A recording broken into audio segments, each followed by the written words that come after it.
คนมาเบิ่งคอมเมนต์นี้เนาะเพิ่นคอมเมนต์มาว่าออกตามล่ามันโลดบักเขียวนี่มันคนขายชาติ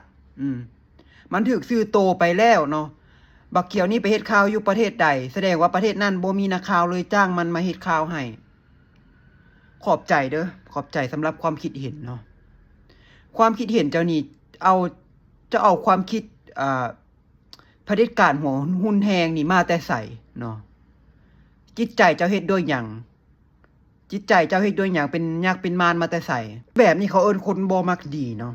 ข้อยก็อยากฮู้ว่าไปเอาความคิดเผด็จการหัวหุ้นแฮงนี้จากไผมาเนาะแม่นไผสอนเจ้าคิดมนุษย์มนาแฮงเนาะเหตุใดเนาะในระบบการปกครองนี่จึงเฮ็ดให้คนภายในประเทศนี่มีความคิดแบบนี้เนาะมีความคิดที่ผิดมนุษย์มนาแฮงจิตใจโหดเหี้ยมที่ผิดหลักมนุษยธรรมจนบ่รู้สึกผิดเลยบ่รู้สึกโตเลยว่าตัวเองนี่เว้าหยังมาผิดบ่เนาะเป็นคนที่ดีบ่มักเนาะแม่นไผปลูกฝังให้เจ้าเป็นคนจังซี่เนาะเจ้าเว้าให้คนอื่นจังซี่นะมันผิดเนาะมันผิดตั้งแต่เริ่มแล้วเนาะ